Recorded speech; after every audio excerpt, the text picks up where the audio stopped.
Good evening, everyone. Earthquakes and Alaska go hand in hand.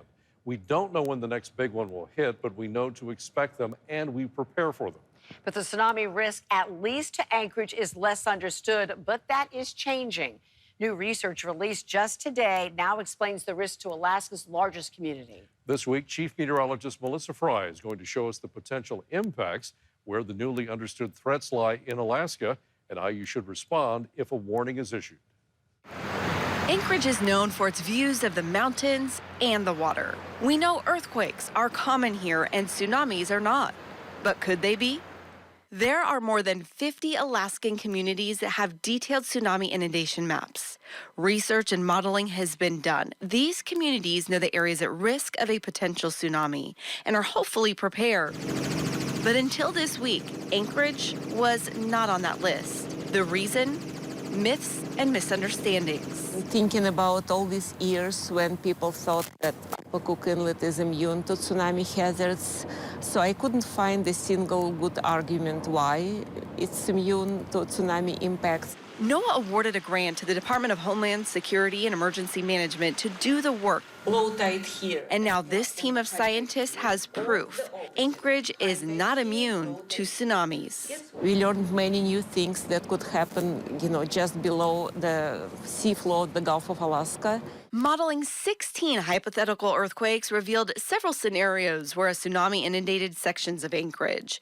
These earthquakes were all megathrust quakes focused in the plate interface. The first group of earthquakes is in between Kodiak Island and the Kenai Peninsula. The second group of earthquakes occur southwest of Kodiak Island, and energy from those earthquakes travels through Shelikof Strait to get to Upper Cook Inlet. The areas just west and east of here had real-life examples of major earthquakes, including the largest earthquake to ever hit the Northern Hemisphere. In 1964, this quake generated the most destructive tsunami in North America, killing more than 100 people. But why didn't Anchorage see the waves?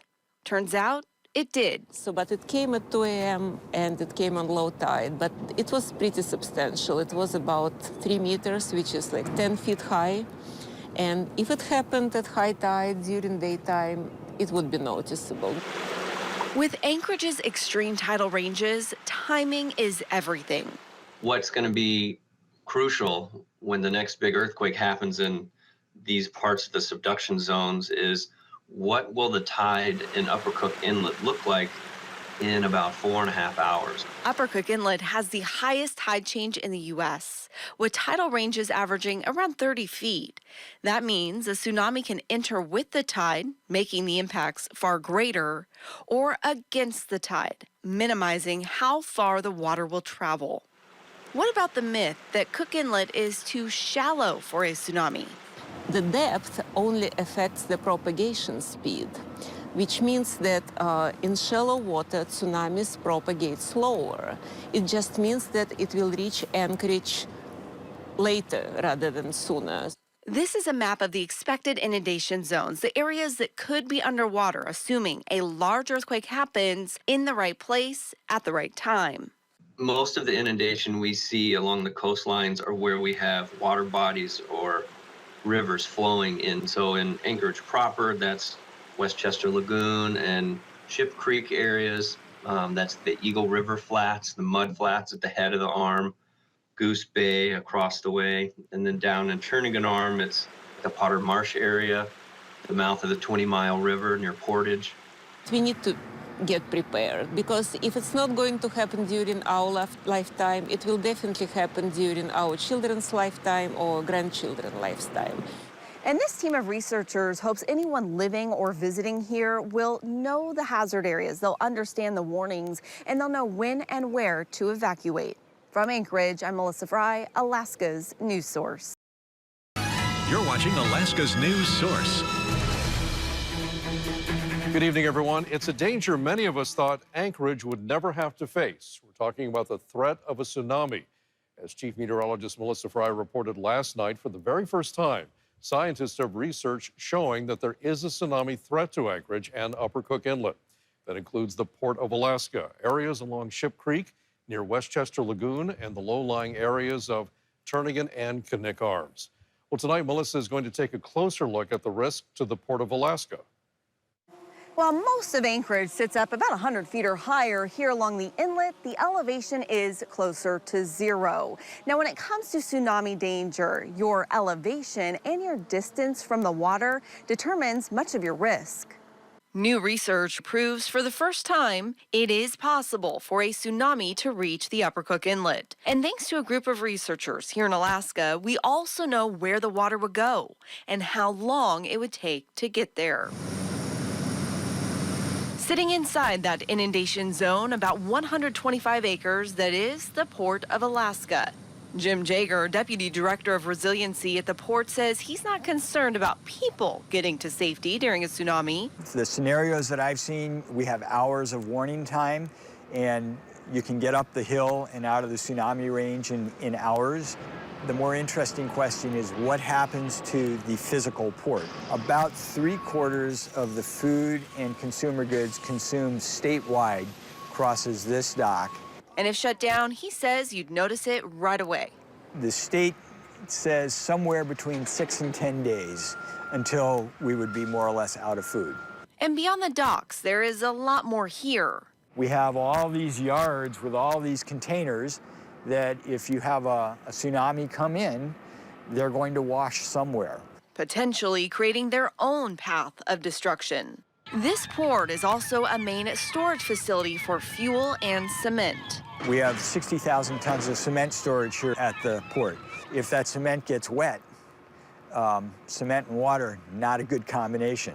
And despite knowing there is a risk, there are still a lot of unknowns. It's going to depend on how big the wave is. The event of a relatively small wave at low tide may not have a big impact on us. On the other hand, a large wave at high tide could potentially take the port out. Jager says they need to begin preparing now as upgrades are made. That doesn't mean we're going to have a tsunami-proof facility, but it will be a lot more resilient. When we're building new structures, new infrastructure, we ought to be considering where the tsunami risks are. And part of knowing the risk is knowing where you need to go to be out of the inundation zone and how much time you have to get there. In Anchorage for Alaska's News Source, I'm Melissa Fry. Now you can see the detailed map showing areas of risk for all of Upper Cook Inlet at alaskasnewssource.com. You're watching Alaska's News Source. Our special series about the newly understood threat for tsunamis here in Anchorage takes a closer look tonight at where these waves come from and what to do when a warning is issued. Chief Meteorologist Melissa Fry visited the epicenter for tsunami warnings in North America to learn more about how these alerts are issued. The National Tsunami Warning Center, based here in Palmer, is monitoring earthquakes worldwide 24/7. Should there be a tsunami threat to Alaska, they would let us know within minutes. Tsunamis are one of the most destructive forces of nature, as seen here in Japan in 2011.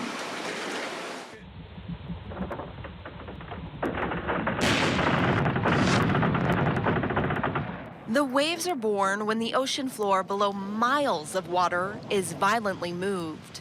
In the case of a large megathrust earthquake, one tectonic plate is forced under another, and the Earth's surface is lifted, suddenly forcing all of that water to move, creating a series of waves extending from the bottom of the ocean to the top, now moving in all directions until the waves hit land.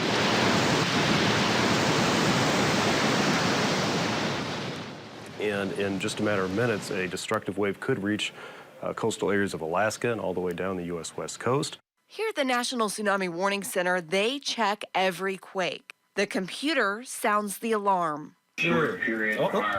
indicating a possible tsunami-creating event, and the scientist moves in, analyzing each piece of data quickly. Right now, what I see is a magnitude 3.8.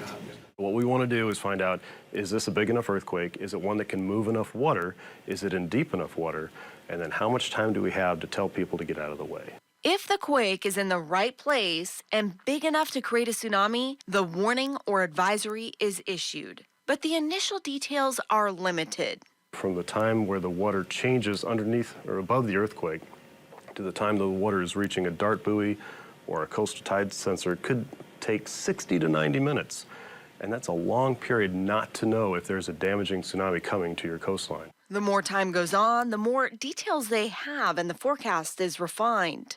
And that is why you'll almost always see multiple updates following a tsunami alert. But as new tsunami risk areas are defined, like the Upper Cook Inlet, and new technology like cell phones are used, it's possible you may get a warning that isn't for you. Snyder says that is a work in progress. It is a tremendous amount of work to adapt something that is designed for the outer coast and not for things like Cook Inlet, San Francisco Bay, Puget Sound. Those are things that we don't do well today, and we know that.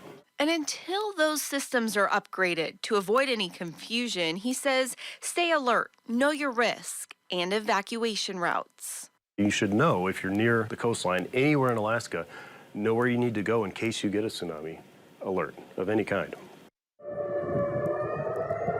And like any drill or alarm, treat each alert like the real thing, because this time it may just be. Every time we get up from our chair and we move here to look at the earthquake, we don't know if this is going to be the one. And so we have to treat each one like it is the one until we know better.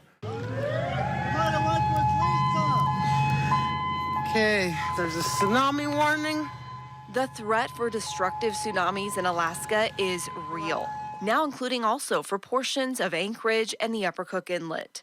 The time to prepare is now by knowing to drop, cover, and hold on during an earthquake, knowing where the tsunami inundation zones are, and by listening to the alerts issued right here in Palmer. Melissa Fry, Alaska's news source.